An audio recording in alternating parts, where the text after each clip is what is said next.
नमस्कार साथियों, मैं केशव शर्मा स्वागत करता हूं आपका हमारी आज की कक्षा में, जिसमें हम चल रहा है कक्षा 10th के लिए अपना रैपिड रिवीजन, जिसके अंदर आज मैं आपके लिए लेकर आया हूं 5वां चैप्टर समांतर श्रेणियां।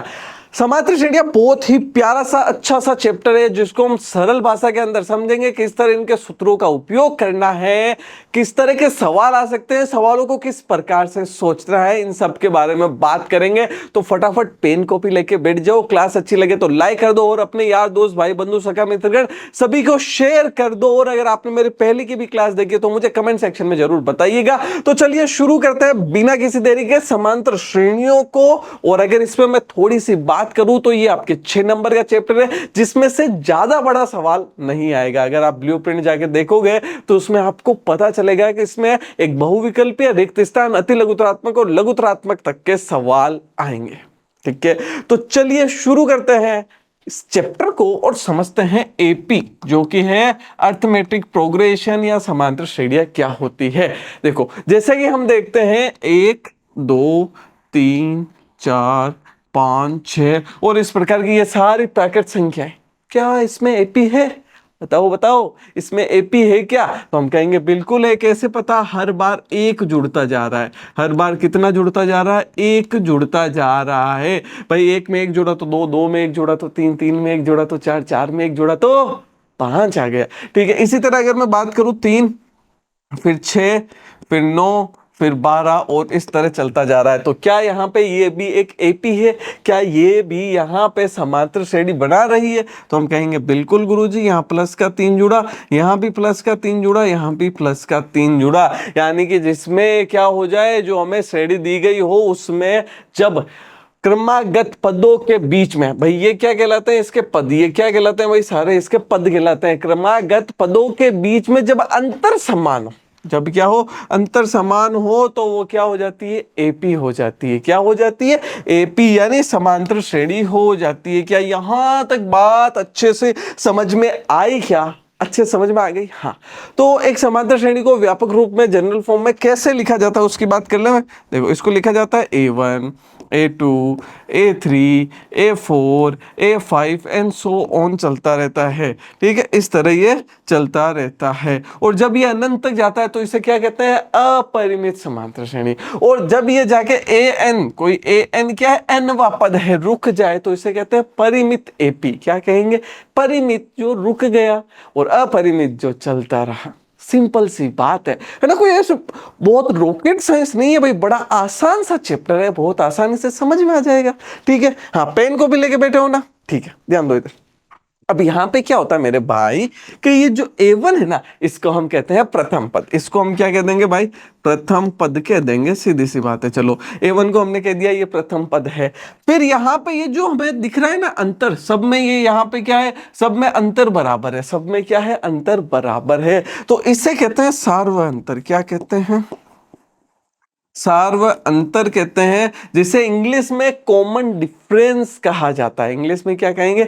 Common difference. और इसके लिए इसको स्मॉल डी से लिखा जाता है। क्या ये बात समझ में आ गई अच्छे से? कि A1 A2 A3 A4 A5 and so on an तक जाता है। क्या? सो ऑन an तक जाता है, जिसमें प्रथम पद A1 है और सार्व अंतर क्या है? स्मॉल डी है। अब सार्व अंतर को कैसे निकाला जाता है? कि भाई बाद वाले पद में से इससे पहले वाला पद माइनस कर दो, यानी कि लिखूं तो A2 माइनस A1 कर दो। तो क्या होगा गुरुजी? सिर्फ ये ही? मैंने कहा नहीं, ये जरूर नहीं है। यहां पे हम A3 माइनस A2 भी लिख सकते हैं। क्या लिख सकते हैं? A3 माइनस A2 भी लिख सकते हैं। अच्छा, या फिर क्या लिख सकते हैं? A4 माइनस A3 भी लिख सकते हैं। कि भाई A2 माइनस A1 लिख दिया, A3 minus A2, A4 minus A3। इस प्रकार से हम इसको आराम से लिख सकते हैं। यानी कि कहने का मतलब क्या है, कि अगर मैं व्यापक फॉर्म की बात करूं यहाँ पे सार्व अंतर के लिए, तो मैं क्या कहूंगा कि अगर an+1 है तो इससे ठीक पहले का एक पद an को घटा दो, तो हमारे पास सार्वंतर आ जाएगा। ये लो, बस इतनी सी बात है और कुछ भी नहीं। ये सार्वंतर वगैरह बड़ा आसान सा है ना? जैसे कि इस सार्वंतर से ही हम बता पाते हैं कि एपी है कि नहीं। देखो कैसे, इसका पहला सवाल देखना, समझ में आएगी चीजें।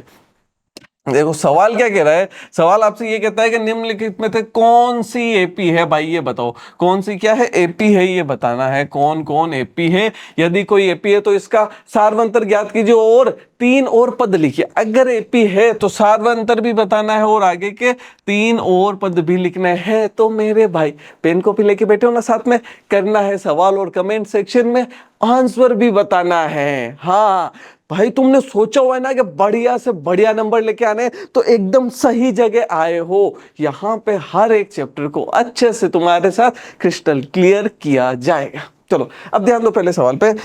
सवाल कह रहा है 2, 4, 8, 16 इस तरह से है। तो यहाँ पे हम क्या कहते हैं कि भाई जो प्रथम पद है उसको हम 2 लेते हैं, द्वितीय पद को हम यहाँ पे 4 लेते हैं, तृतीय पद को 8 लेते हैं और चतुर्थ पद को यानी चौथे पद को 16। वैसे तो देखते ही आपको यहाँ पता चल गया होगा कि 2 में 2 जोड़ा तो 4, 4 में 4 जोड़ा तो 8, 8 में 8 जोड़ा तो 16। तो यहाँ पे इनके जो सार्वंतर है, क्या ये समान है क्या? बोलो बोलो, टेल टेल बात समझ में आई कि नहीं आई? कि क्या यहाँ पे सार्वंतर एक जैसे 2, 4, 8 बढ़ते जा रहे हैं? नहीं एक जैसे। तो क्या ये एपी है? नहीं है। लेकिन इसको लिखना किस तरह है वो जरूरी है, वो बता रहा हूं। ठीक है, तो ध्यान से सुनिएगा। यहां पे हम सबसे पहले लिखेंगे D1, D1 के लिए लिखेंगे A2 माइनस A1। A2 कितना है? 4 है, A1 अपना 2 है, तो D1 कितना हो जाएगा? D1 अपना 2 हो जाएगा, पहली बात ये। फिर चलो D2 के लिए, फिर किसके लिए चलेंगे? D2 के लिए। फिर D2 के लिए मैं बात करूंगा तो A3 माइनस A2 है। A3 में 8 है, A2 में 4 है, 8 में से 4 गया तो 4, तो अपना D2 कितना हो गया? 4। D1 और D2 क्या बराबर है क्या? नहीं है। तो यहाँ पे लिख देंगे कि चूंकि D1 बराबर नहीं है D2 के, इसलिए गई दी गई यहां पे हम कह देंगे श्रेणी, दी गई श्रेणी, श्रेणी क्या है? एपी है। एपी नहीं है, एपी नहीं है क्या? एपी है ही नहीं। बात समझ में आ गई बढ़िया से?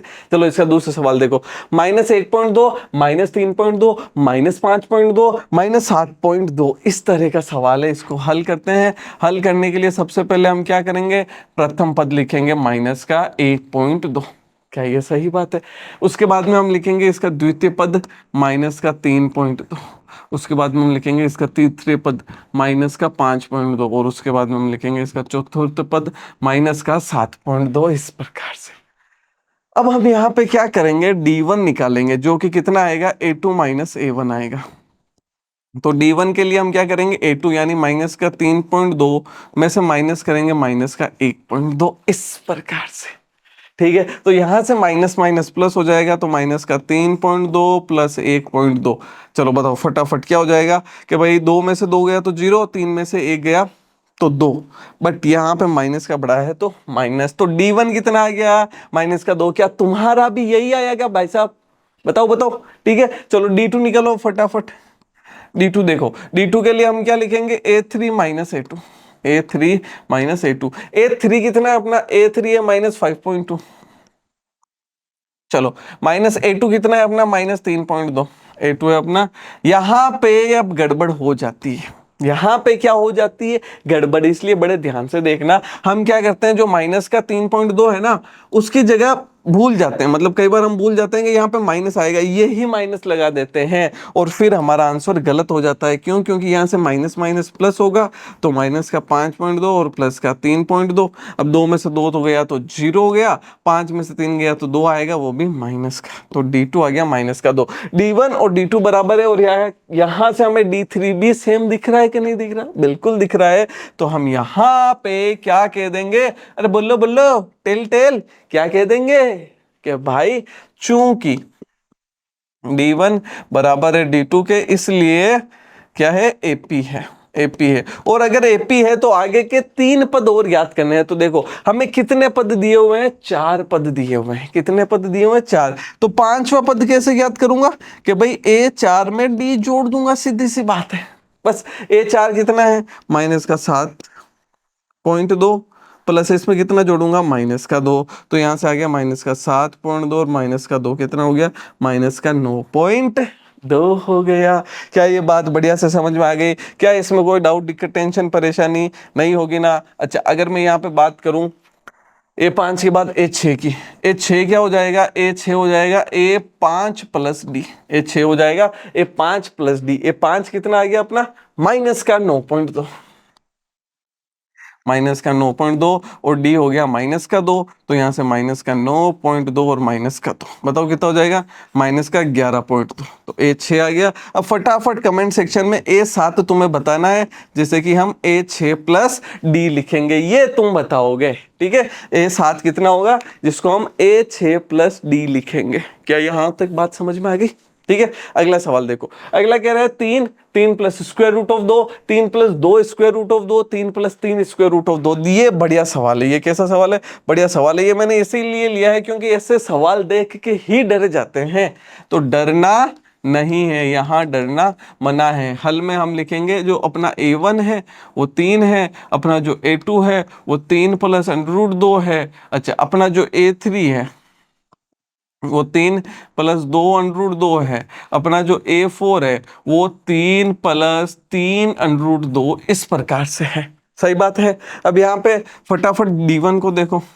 वैसे तो अगर थोड़ा सा ध्यान दोगे, थोड़ा सा, तो 3 में कितना जोड़ा, अंडर रूट 2 जोड़ दिया, ये यहाँ पे दिख रहा है। अच्छा, इस अंडर रूट 2 में एक अंडर रूट 2 और जोड़ दिया, तो ये कितने अंडर रूट 2 हो गए, 2 अंडर रूट 2। ध्यान से सुनना कि हमने अंडर रूट 2 के अंदर जब अंडर रूट 2 जोड़ा तो ये कितने अंडर रूट 2 हो गए, ये 2 अंडर रूट 2 हो गए, इस प्रकार से। और यहाँ पे कुछ नहीं है, आगे अंडर रूट 2 जुड़ता जा रहा है। तो यहाँ पे अगर मैं बात करूँ D1 की, तो D1 के लिए मैं लिखूंगा A2 माइनस A1। तो A2 कितना है अपना, 3 प्लस अंडर रूट 2। A1 कितना है अपना 3, प्लस के 3 में से माइनस का 3 गया, प्लस के 3 से माइनस का 3 जाएगा, बचेगा क्या, अंडर रूट 2 बचेगा, जो कि D1 है, ठीक है। अच्छा, D2 की बात करता हूँ, किसकी बात करता हूँ, D2 की। चलो D2 की बात करते हैं। तो D2 क्या हो जाएगा, A3 माइनस A2। D2 क्या होगा, A3 माइनस A2। A3 अपना कितना है, 3 plus 2 under root 2, 3 plus 2 under root 2, minus A2 कितना है, A2 है 3 plus 2 under root 2, 3 plus under root 2, ठीक है। माइनस को अंदर मल्टीप्लाई किया तो 3 प्लस 2 अंडर रूट 2, माइनस का 3 और माइनस का अंडर रूट 2, तो प्लस माइनस का और प्लस का गया, 2 अंडर रूट 2 में से अंडर रूट 2 गया, तो कितना बचा, अंडर रूट 2। तो यहाँ पे हम क्या देख रहे हैं, ये जो D2 है ये भी सेम आया, D1 और D2 सेम आया, तो ये AP है, तो AP है तो इसके आगे के 4 पद, तो सीधी सी बात है 4 पद क्या हो जाएंगे, सोचो। इसमें एक और अंडर रूट 2 जोड़ा तो 3 प्लस 3 अंडर रूट 2 हो गया, तो अगर एक और जोड़ूंगा, ठीक है, देखो 3 प्लस 3 अंडर रूट 2 हुआ, एक अंडर रूट 2 और जोड़ूंगा तो 3 प्लस 4 अंडर रूट 2 हो जाएगा ना, सीधी सी बात है। एक अंडर रूट 2 और जोड़ दिया तो 3 प्लस 5 अंडर रूट 2 हो जाएगा, एक और जोड़ दिया तो 3 प्लस 6 अंडर रूट 2 हो जाएगा, इस तरीके से, ठीक है। चलो आगे बढ़ते हैं। अगला सवाल क्या कहता है, under root 2, under root 8, under root 18, under root 32। ये बहुत ही बढ़िया सवाल है, बहुत ध्यान से सुनना, पूरा नहीं बताऊंगा मैं, पूरा तुम्हें करना है। यहां पे बस ये बताऊंगा सोचना कैसे है। अंडर रूट 2 को तो अंडर रूट 2 रखो, पहले एक बार हम इसको लिख लेते हैं, अंडर रूट 8, अंडर रूट के अंदर 18, अंडर रूट के अंदर 32, और इसी तरह ये चलता रहेगा। अब अगर हम इसको इस तरह से देख के करेंगे ना, ये नहीं होगा, थोड़ा सा अलग दिमाग लगाना पड़ेगा। अलग कैसे है कि भाई अंडर रूट 2 का तो अंडर रूट 2, अंडर रूट 8 को मैं 4 गुणा 2 लिख दूं तो चलेगा, ये बताओ। अंडर रूट 2 को 4 गुणा 2 लिख दिया तो चलेगा। अच्छा, यहाँ पर अंडर रूट 18 को 9 गुणा 2 लिख दिया तो चलेगा। यहाँ 32 को 16 गुणा 2 लिख दिया तो चलेगा क्या, कोई दिक्कत नहीं है। अच्छा, अंडर रूट 2 का अंडर रूट 2, अगर 4 इस अंडर रूट से बाहर आता है तो ये क्या बनेगा, अगर 4 इस अंडर रूट से बाहर आता है ना तो ये बन जाएगा 2, और अंदर क्या बचेगा, सिर्फ अंडर रूट का 2 बचेगा। अगर यहां से ये 9, अगर यहां से ये 9 बाहर आता है तो 3 और अंडर रूट का 2 बचेगा। अगर यहां से ये 16 अंडर रूट का बाहर आता है तो यहाँ पे 4 अंडर रूट का 2 बचेगा, और इस तरह चलता जाएगा। ये अंडर रूट 2, ये 2 अंडर रूट 2, ये 3 अंडर रूट 2, ये 4 अंडर रूट 2, और इस तरह आगे की कहानी चलती ही जाएगी। समझ में आ गई बात। हाँ, तो यहाँ पे देखो कौन जुड़ रहा है, हर बार अंडर रूट 2 जुड़ रहा है। कौन जुड़ रहा है, अंडर रूट का 2, इसमें अंडर रूट का 2 जुड़ गया, इसमें अंडर रूट का 2 जुड़ गया, इसमें अंडर रूट का 2 जुड़ गया, और आगे भी अंडर रूट का 2 जुड़ता जा रहा है। तो ये एक AP है, बिल्कुल AP है, ठीक है। और इसके आगे के जो पद है वो आप मुझे कमेंट सेक्शन में बताएंगे। ये सवाल आपके लिए क्या है, होमवर्क है। आपको मुझे बताना है एपी है कि नहीं है। हम अब बात करते हैं आगे। अब हम यहाँ पे समझ चुके हैं कि भाई पद क्या होता है, ठीक है, पहला पद, दूसरा पद, तीसरा पद, किस तरह से एपी को बताया जाता है, किस तरह से एपी को बताया जाता है, ये हम सीख चुके हैं। तो अगर मैं बात करूं कि भाई साहब A1 A2 A3 और सो ऑन, अब हमें कहते हैं n वा पद ज्ञात करो, ठीक है, कहां से, आगे से n वा पद। कहते हैं कि आगे से n वा पद क्या होगा, तो ये तो बढ़िया से याद होगा ना, n वा पद का भाई सूत्र क्या होता है, nवें पद का सूत्र, तो हम यहाँ पे कह देंगे कि nवें पद का सूत्र होता है an बराबर a plus n-1 into D. ये होता है भाई साहब nवें पद का सूत्र, क्या होता है, an बराबर a plus n-1 into D.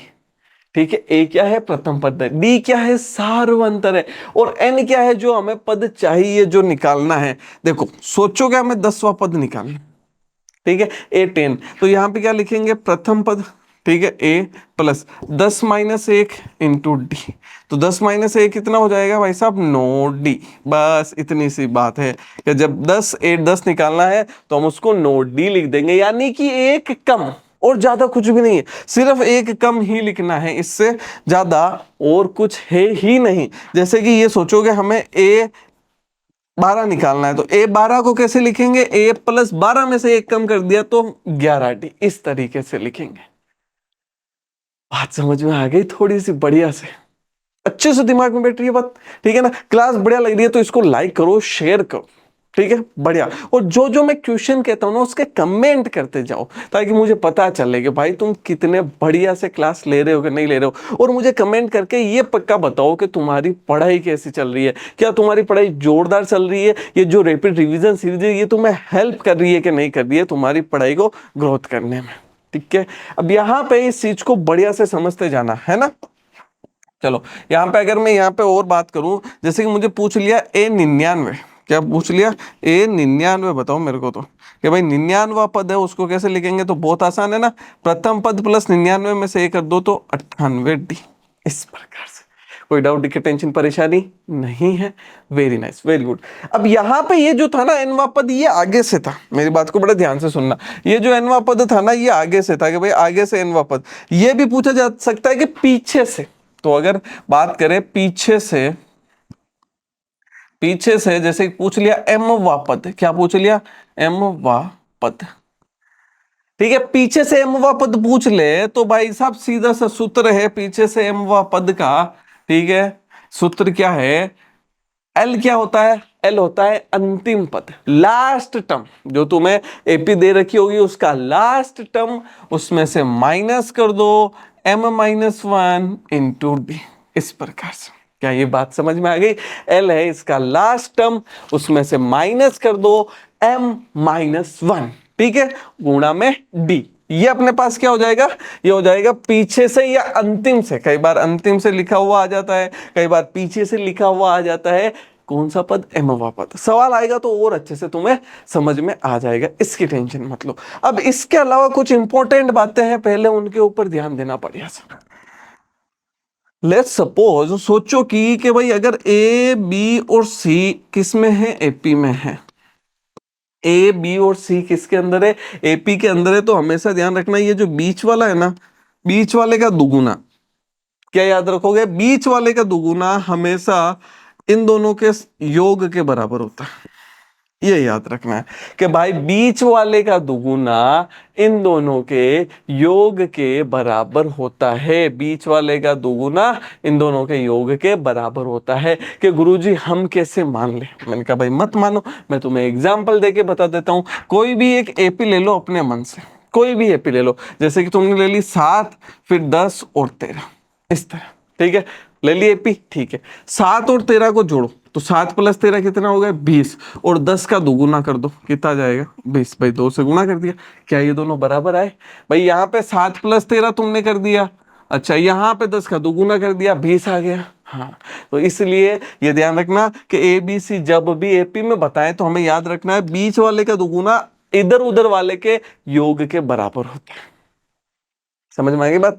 अच्छा, ये बात जब समझ में आ गई तो एक बात और ध्यान से सुन लेना भाई, अब अपने पास जब ऐसा होता है ना, ए बी सी और डी चार दे दिए एपी में, ए बी सी डी चार एपी के अंदर है। बहुत इंपॉर्टेंट बातें बता रहा हूं, ठीक है। अगर अभी तक नहीं पता थी तो अब नोट कर लेना कॉपी के अंदर कि ए बी सी डी चार एपी के अंदर है। तो ए प्लस डी, ये दोनों लास्ट वाले ना, ए प्लस डी, इनका योग बी प्लस सी के बराबर होगा। बी प्लस सी के क्या होगा? बराबर। अच्छे से वापस से सुनना कि ए प्लस डी यानी जो दोनों लास्ट के हैं उनका योग बी प्लस सी के बराबर होगा। अच्छा चलो देखते हैं कि भाई ये सच भी बोल रहा है कि नहीं बोल रहा। ठीक है, क्या पता भाई हो कि नहीं हो, तो उसके लिए एग्जाम्पल के लिए हम क्या करते हैं, एक एपी बना लेते हैं। कोई भी एपी बना लो, जैसे मैंने शुरुआत करी 13 से, 13, 19 और 25 और 31, इस तरह मैंने एक एपी बना ली। सार्वंतर कितना है फटाफट कमेंट सेक्शन में बताना, इसका सार्वंतर कितना है। तो सार्वंतर की बात करते हैं तो हर बार 6 जुड़ रहा है। कितनी बार, कितना जुड़ रहा है? 6। ठीक है, मैंने कहा ए प्लस डी, तो ये ए हो गया, ये बी हो गया, ये सी और डी। ए प्लस डी का मतलब क्या है? 13 प्लस 31, 13 प्लस 31 कितना है? 3 और 1 4, 3 और 1 4 यानी 44। कितना हो गया? 44। मैंने कहा बी प्लस सी के बराबर है, चलो फटाफट बी प्लस सी ले लो। बी प्लस सी कौन सा हो गया? 19 प्लस 25। क्या हो गया? 19 प्लस 25। तो 9 और 5 कितने हो गए? 14। 9 और 5 हो गए 14। यहाँ पे एक 2 और एक 3 और एक 4 और यहाँ पे आ गया 44। तो ए प्लस डी क्या बी प्लस सी के बराबर आ गया क्या? बिल्कुल। तो हम यहाँ पे क्या कह देंगे? एकदम सही बात है, ए प्लस डी जो होता है वो बी प्लस सी के बराबर है। या फिर बड़ी आसानी से ये सोच लो कि लास्ट वाले जो दो पद है उनका योग बीच वाले पद के योग के बराबर होता है। ये बात अच्छे से समझ में आ गई, इसमें कोई भी डाउट की टेंशन परेशानी नहीं। आपके दिमाग में एक बात आ रही होगी कि सर अगर इसमें 5 आ जाए तो क्या होगा, है ना? ये बात दिमाग में आ रही होगी कि सर ऐसा हो जाए कि ए बी सी डी और ई आगे यार कह दिया ये एपी में है, तो क्या ऐसा संभव है क्या? मैंने कहा बिल्कुल संभव है। कैसे? ध्यान से सुनना। मैंने यहाँ पे संभव क्या है कि ए को ई से जोड़ेंगे, ये बराबर होगा बी को डी से जोड़ेंगे, और सर सी का क्या करेंगे बेटा? सी को हम कहेंगे तेरा दुगुना। तेरा किसका? दुगुना, सी का दुगुना। इस तरह से आई बात समझ में कि भाई अगर मैं इन 3 को लेता तो बी प्लस डी किसके बराबर होता? 2c के। तो 5 आएंगे तो ये होगा। इस बात का थोड़ा सा ध्यान रखना है। तो आपको n वापद समझ में आ गया, पीछे से m वापद किस प्रकार निकालते हैं ये भी समझ में आ गया। ये चीजें बहुत इंपॉर्टेंट थी, समझ में आ गई। अब लास्ट की 1-2 चीजें बाकी है, वो है प्रथम n पदों का योग। वो क्या है? वो अपने पास है प्रथम n पदों का योग। वो अपने पास है प्रथम n पदों का योग। तो प्रथम n पदों का योग क्या है कि भाई जैसे कि प्रथम पद है a1, फिर दूसरा a2, फिर a3, फिर a4 और इस तरह चलते जाओ an पद तक। ठीक है, तो इनका योग कहां से? प्रथम पद से। ठीक है, प्रथम पद से n पदों तक का योग निकालने के 2 फॉर्मूले। कितने फॉर्मूले मेरे भाई? 2 फॉर्मूले, 2 सूत्र है बड़े प्यारे प्यारे, 2 सूत्र है बड़े प्यारे प्यारे। पहला कहता है एस एम, इसको इस तरह लिखा जाता है एस, सम के लिए यूज होता है, सम यानी कि योग। तो सम ऑफ फर्स्ट एन टर्म्स किसके बराबर हो जाएगा? पहला आएगा n बट्टा 2। पहले तो क्या आएगा? n बट्टा 2 आएगा, फिर ब्रैकेट आएगा, फिर 2a plus n minus 1 into D. इस प्रकार से आएगा। क्या ये बात समझ में आ गई बढ़िया से? या फिर ये तो हो गए बड़े भैया, या फिर छोटे भैया भी यूज आ सकते हैं। एस एन बराबर n बट्टा 2 ब्रैकेट के अंदर l प्लस ए, इसको l प्लस ए भी लिख सकते हो, या फिर n बट्टा 2 ब्रैकेट ए एन प्लस ए भी लिखा जा सकता है। क्या ये बात समझ में आई क्या? ठीक है भाई, ये कब यूज लेना है? अब ध्यान से सुनना कि ये कब यूज में लेना है, ये कब यूज में लेना है? जब हमें पदों की संख्या, प्रथम पद और सार्वंतर ये तीनों पता हो। क्या क्या? पदों की संख्या, प्रथम पद और सार्वंतर ये तीनों पता हो, तब तो हम क्या कर सकते हैं? प्रथम पद, पदों की संख्या, प्रथम पद और सार्वंतर तीनों पता हो तो ऊपर वाला लेंगे। हमें पदों की संख्या, अंतिम पद और प्रथम पद, ठीक है ना? ध्यान से सुनना, सवाल के अंदर पदों की संख्या, अंतिम पद और प्रथम पद हो तब नीचे वाला यूज लेंगे। क्या ये बात बढ़िया से समझ में आ गई? इसमें कोई भी दिक्कत की परेशानी की बात नहीं। अब एक छोटी सी लास्ट बात समझ लो, बहुत इंपॉर्टेंट बात है बस वो। वो बहुत इंपॉर्टेंट है, उसको लिख लेना।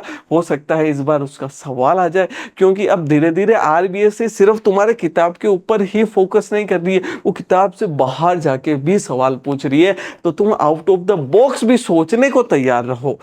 देखो, मैंने अभी बताया एस एन का मतलब क्या होता है कि भाई इन सब का योग ही एस एन होता है। ठीक है, एस एन क्या होता है? इन सब का योग। तो सोचो कि मैं अगर यहाँ पे जैसे बात करूं एस थ्री का मतलब क्या हो गया? एस थ्री का मतलब तीन पदों का योग, प्रथम तीन पदों का योग, यानी A1 प्लस A2 और प्लस A3, तीन प्रथम तीन पदों का योग। अच्छा, अगर मैं S2 की बात करता हूं, एस टू का मतलब क्या हो गया भाई? प्रथम दो पदों का योग। सही बात है। तो अगर मैं S1 की बात करूं तो ये किसके बराबर होगा? बताओ। अगर मैं S1 की बात करूंगा तो ये बराबर होगा A1 के। तो ये सबसे पहली बात तो ये ध्यान रखनी है कि ये जो S1 होता है ये किसके बराबर होता है? A1 के बराबर होता है। इसमें कोई भी डाउट, दिक्कत, टेंशन, परेशानी है क्या? ठीक है, इसमें कोई भी डाउट, दिक्कत, टेंशन, परेशानी नहीं है ना? ठीक है, ये इंपॉर्टेंट बात हम यहां रख लेते हैं कि भाई साहब ऐसा होता है। ठीक है, चलो। अब अगर मैं यहाँ पे बात करूं आगे, ठीक है, तो आगे मैं यहाँ पे क्या कहूंगा कि हम यहाँ पे S2 में से इनको घटा देते हैं। क्या कर देते हैं? घटा। S2 में से S1 को घटा देता हूँ, S2 में से S1 को घटा देता हूँ, माइनस कर रहा हूँ S2 में से S1 को, तो यहाँ भी माइनस होगा। A1 से A1 कैंसिल, क्या बच गया? A2। अगर तुम S2 में से S1 को घटाते हो तो तुम्हारे पास A2 आता है। बहुत ध्यान से समझना है इस बात को। ठीक है, बहुत छोटी सी बात है, कोई बहुत बड़ी बात नहीं है। अगर नहीं समझ आई ना तो कोई दिक्कत नहीं है, देखो अब समझ में आ जाएगी।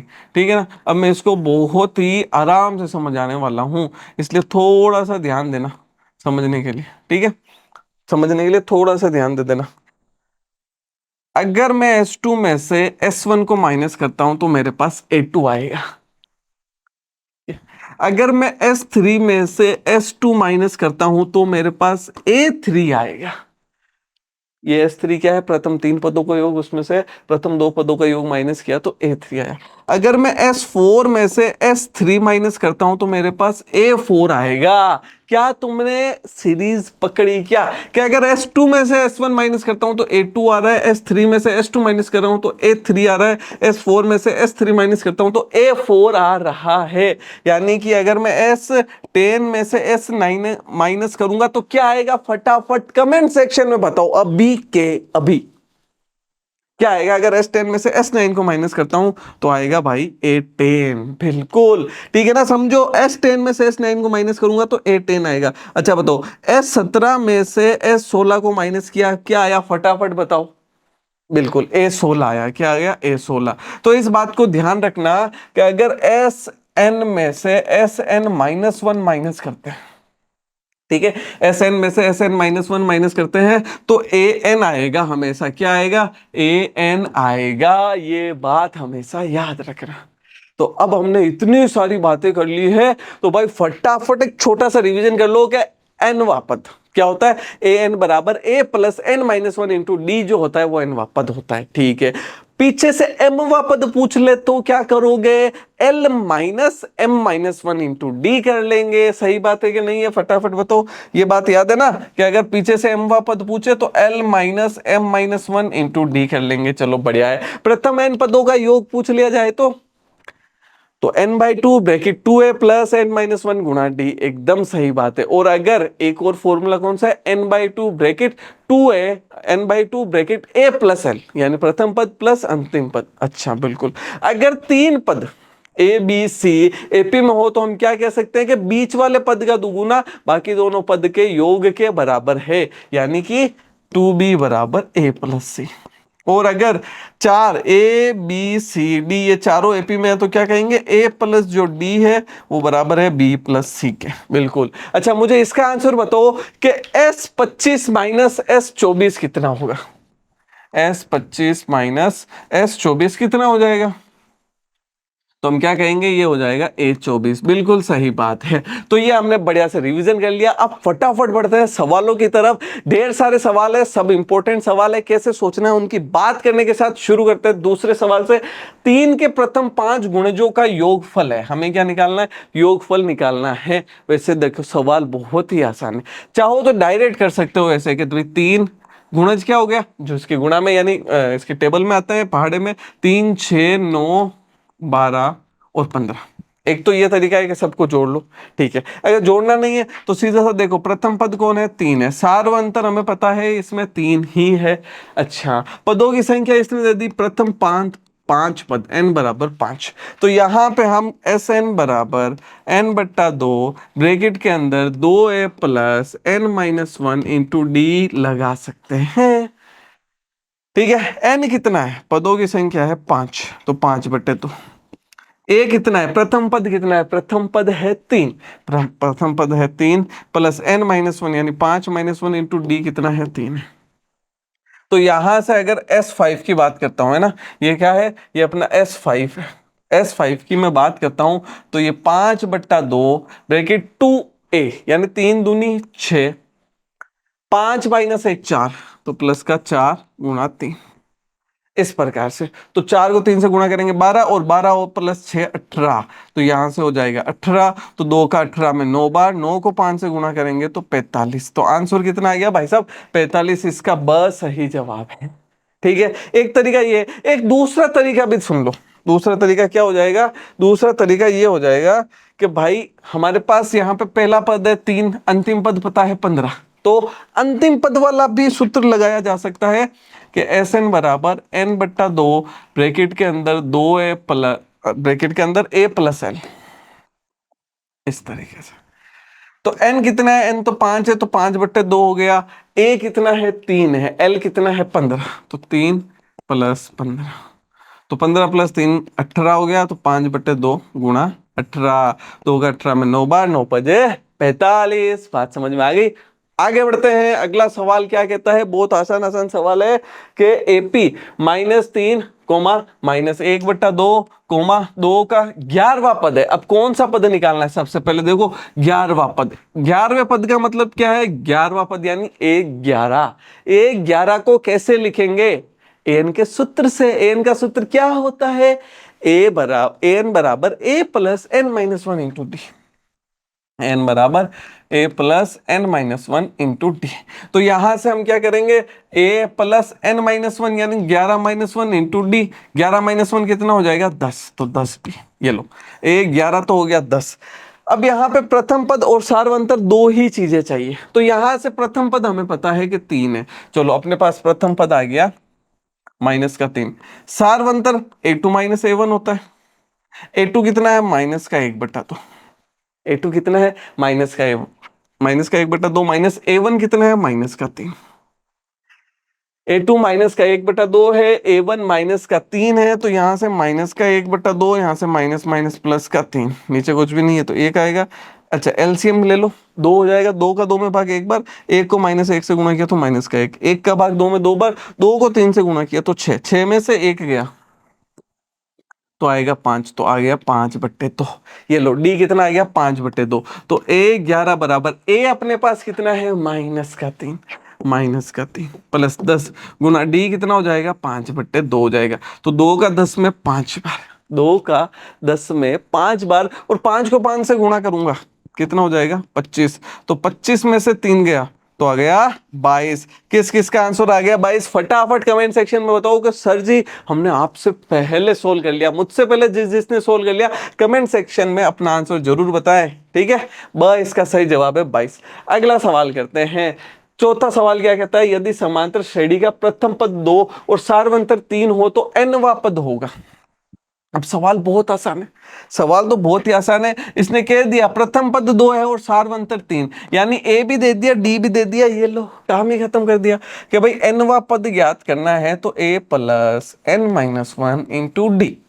प्रथम पद 2 है तो प्रथम पद की जगह 2 लिख दो, n-1, और डी सार्वंतर 3 लिख दो, बात खत्म।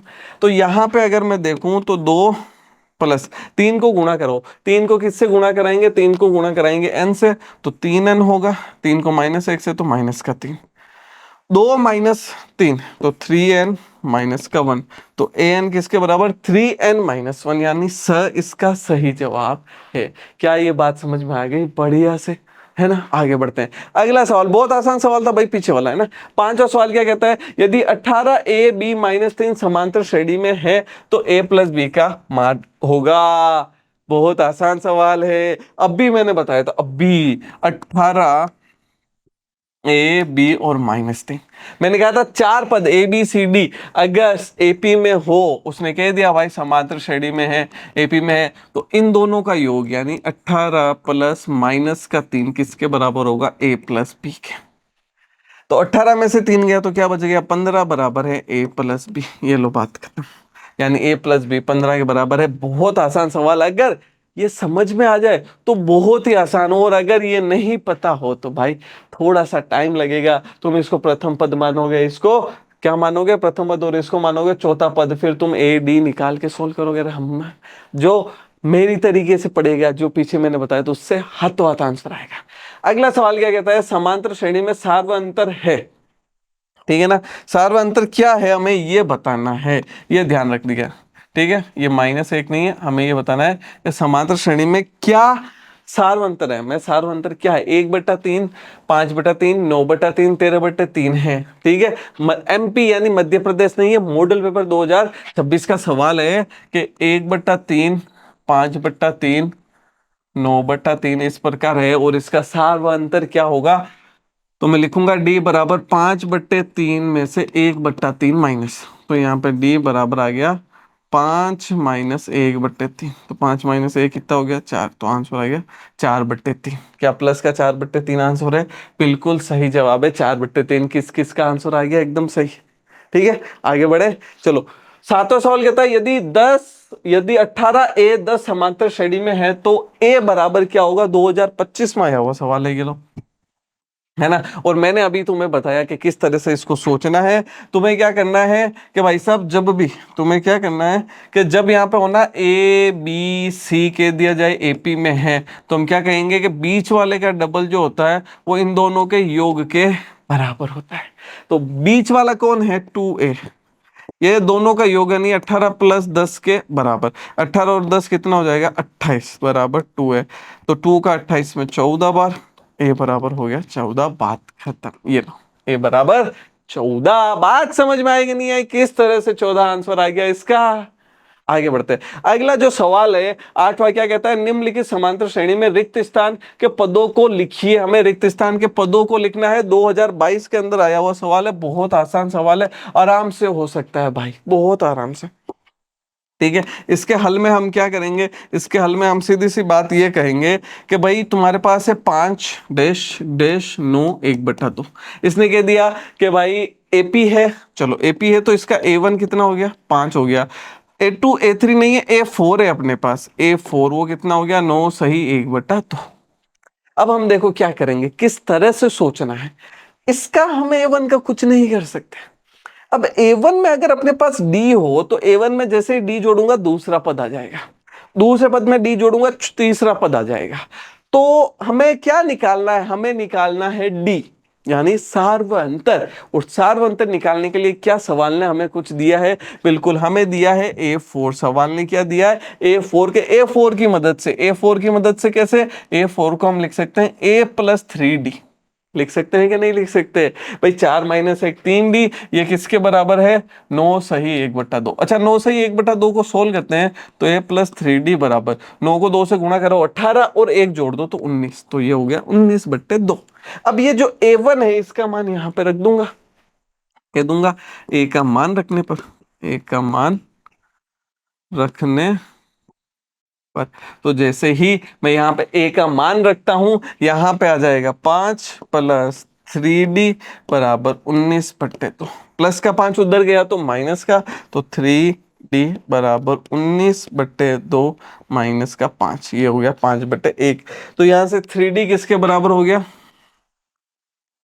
एलसीएम में कितना है, एलसीएम है 2, तो 2 का भाग 2 में एक बार, 1 को करेंगे तो 19 माइनस 1 का भाग 2 में 2 बार, 2 को 5 से करेंगे तो 10, 19 माइनस 10/2। इस प्रकार से 19 माइनस 10 यानी कि 9/2। तो 3D हो गया अपना 9/2। तो 3 का 9 में 3 टाइम्स, तो D बराबर आ गया 3/2। D कितना आ गया, 3/2 आ गया। क्या ये बात अच्छे से समझ में आ गई? इसमें कोई भी दिक्कत की बात है क्या? नहीं है। तो डी अपना हो गया यहाँ पे 3/2। अब डी आ गया तो क्या आंसर आ गया? नहीं, अभी तो डी आया है। अब हमें A2 निकालना है, तो A2 क्या होता है? A1 plus D. अरे A2 क्या होता है जल्दी से बताओ? A2 A1 प्लस डी होता है। तो यहां से A2 बराबर A1 प्लस डी। A1 कितना है? 5 है। तो 5 में डी जोड़ो यानी 3/2। कुछ भी नहीं है, नीचे एक है, एलसीएम ले लेंगे। एलसीएम कितना आ जाएगा? 2। तो 1 का भाग 2 में 2 बार, 2 को 5 से गुणा करेंगे तो 10 प्लस 2 का भाग 2 में 1 बार, 1 को 3 से गुणा किया तो 3। तो 10 प्लस 3 आ गया 13। तो या तो A2 को लिख दो 13/2, ठीक है। और 13/2 नहीं लिखो तो क्या लिखोगे? 6 सही 1/2। देखो 6 दूनी 12 और 1 13, 13/2 हो गया। तो ये हो गया 6 सही 1/2। इसके बाद में आगे वाला निकालना है। आगे वाला क्या हो जाएगा? A2 के बाद में A3 हो जाएगा। A3 कैसे निकालेंगे? A2 plus D. A2 कितना है? A2 है 13/2 और डी है 3/2। अब इसको तुम सोल्व करके निकाल लेना, बहुत आसान है, बहुत ही आसान है। 8 आंसर आएगा। ठीक है, आगे बढ़ते हैं। अपना अगला 9वां सवाल हमसे क्या कहता है? 10 और 250 के बीच में 4 के कितने गुणज है? ये आपके एनसीईआरटी का भी सवाल है और 2024 में भी आया हुआ है। इसको किस प्रकार से सोचना है इसकी बात करते हैं। यहां पे मैं बात करता हूं हल की। सबसे पहले हमें क्या चाहिए? 10 और 250 के बीच। तो मैं लिखूंगा 10 और 250 के बीच, के बीच 4 के गुणज, के बीच 4 के गुणज। चलो, अगर इसके बारे में सोचूं तो 10 में जाता नहीं है भाग, 4 का भाग जाता है क्या? नहीं जाता। 11 में नहीं जाता, 12 में जाता है। चलो 12 में दिया, फिर 12 में 4 जोड़ा तो 16, 16 में 4 जोड़ा तो 20, फिर 24 और इस तरह चलता जाएगा। क्या 250 में 4 का भाग जाता है? देखो 250 में 4 का भाग दो, तो 4 का भाग दोगे तो 6 बार जाएगा 24 और आएगा 10, 10 में 2 बार जाएगा 8, फिर बचेगा कितना? 2। अब ये जो 2 शेषफल बचा है, या तो हम इस 250 में से 2 को घटा देवे या फिर 250 में 2 जोड़ देवे। अब 250 में 2 जोड़ते ही ये 250 से ज्यादा हो जाएगा, तो 250 से 2 घटाओ तो कितना आएगा? 248। तो यानी कि क्या हो जाएगा? 248। ठीक है, तो 248 में देखो आराम से भाग जा रहा है, जा रहा है। अब यहां पे हम क्या कह देंगे कि उपरोक्त उपरोक्त श्रेणी में क्रमागत पदों का अंतर क्या है? समान है। उपरोक्त श्रेणी में क्रमागत, उपरोक्त श्रेणी लिख दो या उपरोक्त सूची लिख दो। उपरोक्त सूची में क्रमागत पदों का अंतर समान है, समान है। अतः दी गई ये जो सूची है, उपरोक्त सूची है, ये क्या है? एपी है। अतः सूची क्या है? एपी है। एपी है। ये पहले हमें एपी प्रूफ करनी होगी। इसने कहीं नहीं लिखा है कि भाई साहब वो एपी है। बच्चे क्या करते हैं, देखो ये बहुत बड़ी गलती करते हैं कि 10 और 250 के बीच के 4 के गुणक ये ले लिया और सीधा प्रथम पद द्वितीय पद सब लिख दिया। नहीं, पहले इसको सिद्ध तो करो कि ये एपी है। कैसे? कि क्रमागत सूची में उपरोक्त सूची में क्रमागत पदों का अंतर कितना है भाई? अंतर है 4, लिख दो। 4 समान है, अतः सूची एपी है। जब भी अंतर समान हो गया सूची एपी हो गई। अब यहाँ पे क्या लिख देंगे? जो प्रथम पद है वो 12 है, सार्वंतर इसका 4 है और जो अंतिम nवा पद है वो 248 है। भाई हमें ये नहीं पता ना कितने पद है, हमें तो कितने गुणज है उसके लिए पदों की संख्या ही तो ज्ञात करनी पड़ेगी। समझ में आ गई बात कि कितने पद है? अब तो पदों के लिए n बराबर 248, तो हमें पता है a plus n minus 1 into d बराबर 248। a की जगह 12, n माइनस 1 और d की जगह 4 बराबर 248।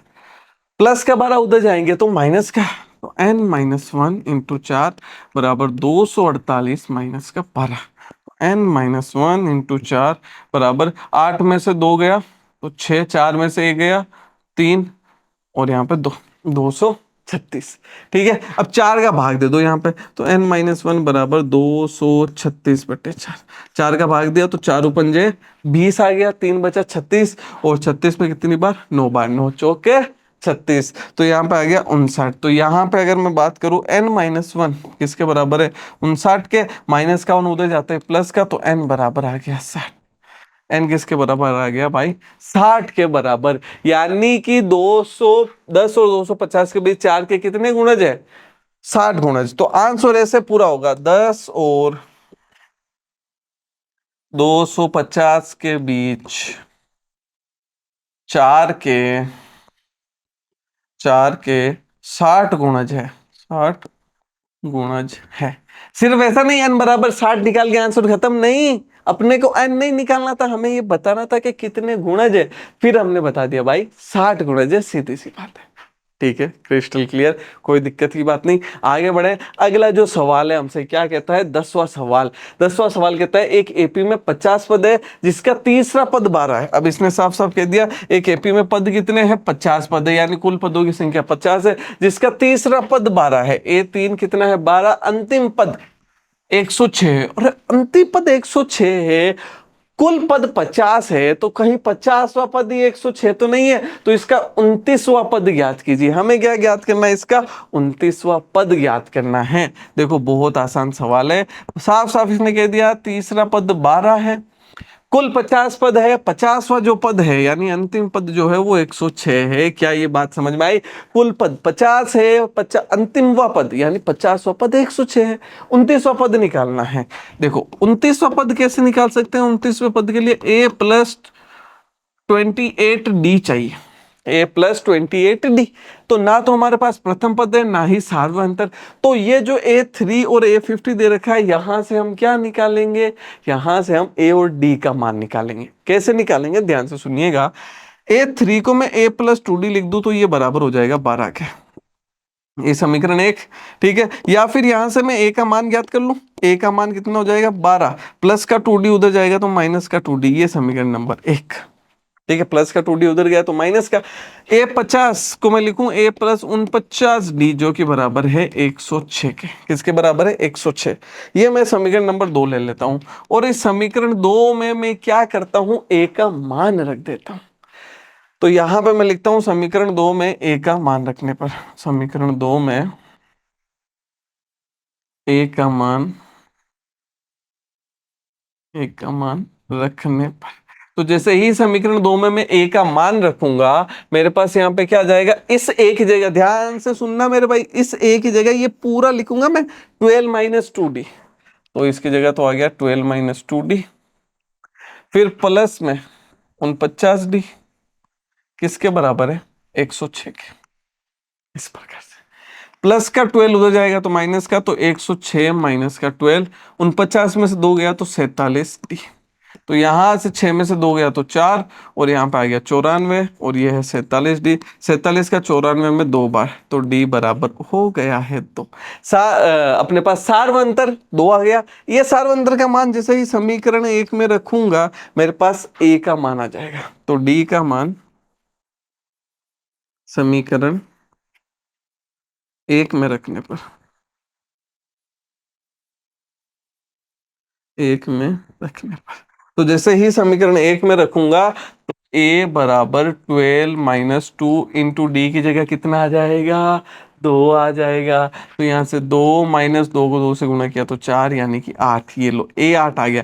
अब a भी 8 है, d 2 है, तो अब क्या हम 29 निकाल सकते हैं, बिल्कुल निकाल सकते हैं। अब तो हम कह देंगे अतः 29वां पद, अतः a29 बराबर a+28d। अब a कितना है अपना, अभी a आया है अपना पास 8 + 28, और d कितना है अपने पास, d है अपने पास 2, तो d है अपने पास 2। तो यहाँ से 8 + 28 को 2 से गुणा करेंगे तो आ जाएगा 56। कितना आ जाएगा 56। तो यहाँ से अगर मैं बात करूं कितना हो जाएगा, 56 और 8, 56 और 8 हो गया 64, यानी 29वां पद कितना आ गया भाई, 64 आ गया। क्या ये बात अच्छे से समझ में आ गई, बढ़िया से सवाल। ठीक है, ज्यादा हार्ड बिल्कुल नहीं है। a3 और a50 इसीलिए दे रखे हैं, a और d का मान ज्ञात कर लें और उसमें रख दो, बात खत्म। अगला सवाल क्या कहता है, 11वां सवाल कहता है एपी का 70वां पद उसके 10वें पद से 7 अधिक है, इसका सार्वंतर ज्ञात कीजिए। बहुत आसान सवाल है, 70वां जो पद है उसके 10वें पद से 7 अधिक है, बस बहुत आसान सवाल। ठीक है, हल क्या कह रहा है, हल के 70वां पद उसके 10वें पद से 7 अधिक है। बस सिंपल सी बात है। 70वां पद को क्या लिख सकते हैं, a प्लस 16d। अरे लिख सकते हैं कि नहीं लिख सकते हैं, बताओ, लिख सकते हैं ना। अच्छा, 10वें पद को a प्लस 9d लिख सकते हैं, प्लस में 7, a से a कैंसिल, प्लस का 9 इधर आया तो माइनस का, तो 16d माइनस 9d बराबर 7। 16d में से 9d गया, क्या बचा 7d, तो 7d किसके बराबर है, 7 के, तो 7 से 7 कैंसिल एक बार, तो डी किसके बराबर आ गया, 1। क्या ये बात समझ में आ गई, 7 अंतर कितना आ गया, 1 आ गया।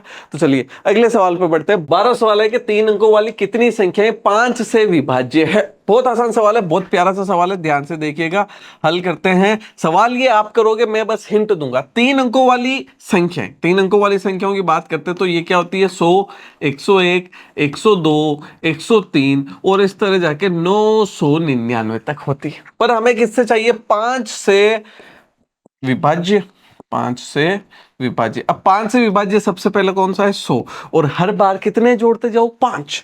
तो 100 के बाद में अपने पास आएगा 105, 110, 115 और चलता जाएगा। और 999 से जस्ट पहले हमें पता है 995 ही ऐसा नंबर होगा, ऐसी संख्या होगी जिसमें 5 का पूरा पूरा भाग जाएगा। समझ में आ गई बात, क्योंकि 5 का भाग उन्हीं संख्याओं में जाता है जिनके अंत में 5 और 0 होता है, ये बात ध्यान रखिएगा।